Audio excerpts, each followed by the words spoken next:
ప్రజాపాలన ప్రగతి ప్రణాళిక కార్యక్రమంలో భాగంగా ఈరోజు ఇస్నాపూర్ మున్సిపాలిటీలోని చిట్కుల్ గ్రామంలో చైర్మన్ మోటా సమలత ఆధ్వర్యంలో వార్డు సభా కార్యక్రమం నిర్వహించారు. ఈ సందర్భంగా మున్సిపల్ చైర్మన్ మోటీ సమలత మాట్లాడుతూ ప్రభుత్వ ఆదేశాల మేరకు 99 రోజుల ప్రజాపాలన ప్రగతి ప్రణాళికలో భాగంగా ఈరోజు చిట్కుల్ గ్రామంలోని 6 వార్డులను కలుపుకుని చిట్కుల్ వార్డు కార్యాలయంలో వార్డు సభ కార్యక్రమం నిర్వహించారు. ఈ సభలో ప్రధానంగా సమస్యల ప్రభుత్వ ఇళ్ల స్థలాల పట్టాలు రెగ్యులేట్ చేయడం మరియు అర్హులకు ఇందిరమ్మ ఇళ్లు కట్టుకోవడంపై చర్చించడం జరిగిందని, మొదటిది శానిటేషన్, గ్రామంలో నెలకొన్న మురుగునీరు, వీధి దీపాల సమస్య, అండర్ గ్రౌండ్ డ్రైనేజ్, తడి చెత్త, పొడి చెత్త వేరు చేసే విధానంలో గ్రామస్తులకు అవగాహన కల్పించామని, వచ్చే వర్షాకాలంలో పల్లె ప్రాంతాల్లో ఇండ్ల మధ్య నీరు నిలవకుండా చూసుకునేలా మరియు ఓటర్ జాబితా మ్యాపింగ్, సవరణ సైన్సెస్పై గ్రామ ప్రజలకు సంబంధిత అధికారులతో పూర్తి అవగాహన కల్పించడం జరిగిందని తెలిపారు. ఈ కార్యక్రమంలో మున్సిపల్ కమిషనర్ వెంకటకిషన్, రెవెన్యూ అధికారులు, వివిధ శాఖల అధికారులు, కౌన్సిలర్లు, కోఆప్షన్ సభ్యులు, గ్రామ ప్రజలు, యువకులు, మహిళలు పాల్గొన్నారు. మరి ఎవరిపై ముందు నాకు తెలియాలి వాస్తవానికి. లేని వాళ్ళు కూడా చాలా మంది ఉన్నాను. నేను ఏమంటా కాక ఒక్క నిమిషమే. నా ఇంట్లో మీకు తెలుసు 30 years నుంచి ప్రాబ్లం ఉంది. తిరిగి చూసాం. మీరు మీ పర్సనల్ పోయి మరి ఊళ్ళో చూడండి, వారం రోజులు 10 రోజులు నెలకు ఒకసారి నీళ్ళు వస్తుంది. ఏంటి వాస్తవం అంటే ఇక్కడ కనెక్షన్ కట్ చేసిరు, చర్చ్ కార్డు ఇచ్చింది. మరి మనోళ్ళు పాలన ఉన్నారు. మరి సైడ్ కూడా సార్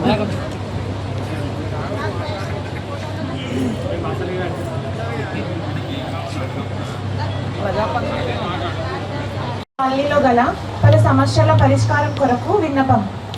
ఈ లేఖ ద్వారా నేను తెలియజేయ విషయం ఏమనగా, ఇస్నాపూర్ మున్సిపాలిటీ పరిధిలోని వార్డు నెంబర్ 4 చిట్కుల్ గ్రామం గతంలో గ్రామ పంచాయతీగా ఉండి ప్రస్తుతం కొత్తగా ఏర్పడిన ఇస్నాపూర్ మున్సిపాలిటీలో ఒక వార్డు విభాగంగా మారిన విషయం తెలిసిందే. చిట్కుల్ గ్రామంలోని వార్డు నెంబర్ 4 గల సర్వే నంబర్ 329 కాలనీలోని ప్రజలు నిత్యం ఎన్నో ఇబ్బందులకు గురవుతున్నారు. నిత్యం వారు ఈ దిగువ ఇంటి నెంబర్ ఇవ్వాలంటే ఏదో ఒక డాక్యుమెంట్ అందులో అప్లోడ్ చేయాలి. గ్రామకంఠం అని మీరు ఏదైతే చెప్తున్నారో, గ్రామకంఠం పంచాయతీలో కనుక మీరు వేరు ఒక డిజైన్ చేసి ఈ గ్రామకంఠం కింద ఉంది అని తీర్మానం చేసిన డాక్యుమెంట్స్ ఉంటే మాకు ఇవ్వండి. దాన్ని మన ఎంఆర్ఓ గారితో నిన్న కూడా మాట్లాడాం, డిటి గారు ఉన్నారు. మీరు గ్రామకంఠం ఏదైతే చెప్తున్నారో, ఆర్ఐ గారు అండి కొత్తగా వచ్చారు, మీకు ఒకసారి రండి, మనది పరిచయం చేస్తాం. పరిచయం చేస్తూ మీరు గ్రామకంఠం ఏదైతే చెప్తున్నారో పంచాయతీలో తీర్మానం చేసింది ఉంటుంది, ఆ మ్యాప్ తీసుకోండి, మీరు వెరిఫై చేసి వాళ్ళకు డాక్యుమెంట్ సర్టిఫికేట్ ఇస్తాను మీ ఎంఆర్ఓ గారు చెప్పిండ్రు. ఆ సర్టిఫికేట్ ఇప్పించండి, ఆ డాక్యుమెంట్ ఇప్పించండి. ఇప్పిస్తే వాళ్ళందరికీ ఇంటి నెంబర్ ఇవ్వడానికి నాకేం అభ్యంతరం లేదు. 100% ఇచ్చేస్తాను. ఎంబడే రాసి మీకు సబ్మిట్ చేస్తే ఇమీడియట్లీ తొలగిపోతాయి కదా. అవి అలా పెండింగ్ పెట్టి ఇప్పుడు 10 సంవత్సరాల కింద చనిపోయిన పేర్లు ఇప్పటికి ఉన్నాయి. మరి బిఎల్ఓలకు తెలియకుండా ఎలా ఉంటున్నాయి? గ్రామంలోనే కదా వాళ్ళు ఉండేది. లోకల్ బిఎల్ఓలకు అయితే ఖచ్చితంగా తెలియాల్సిందే. తెలిసినప్పుడు ఇమీడియట్గా రాసేసి చనిపోయిందని తీసేయండి. అందులో భాగంగానే ఇప్పుడు మన ఈ ప్రక్రియలో భాగంగానే ఇప్పుడు మనకు వచ్చింది. అది గుర్తుపెట్టుకొని చేస్తా ఉంటే ఇలా సమస్యలు రావు కదా. ఈ ప్రక్రియలో భాగంగా ఇప్పుడు అదే అయితే వెళ్ళి ఇప్పుడు మీకు ఆల్రెడీ లోకల్ వాళ్ళే కాబట్టి మీకు అన్ని తెలుసు. ఆ చనిపోయిన వాళ్ళు మీకు ఎప్పటి నుంచో చెప్తున్నాం ఏఎస్డి లిస్ట్ తయారు చేయమని చెప్పి, యాబ్సెంట్, షిఫ్టెడ్, డెత్ చేసే విధానం కొద్దిగా తేడా ఉంది కాబట్టి వాళ్ళు కూడా తప్పించుకొని తిరుగుతున్న విషయం మా దృష్టికి కూడా వచ్చింది. ఇప్పుడు దానికి సపరేట్గా మన కౌన్సిల్లో తీర్మానం తీసుకొని కొత్త వారిని కూడా అపాయింట్ చేస్తున్నాం. మనం అపాయింట్మెంట్స్ కూడా అంటే వాళ్ళను అవుట్సోర్సింగ్గా తీసుకుంటాం, కాంట్రాక్టర్ ద్వారా తీసుకుంటారు. అది గవర్నమెంట్ నుంచి పర్మిషన్ లేదు.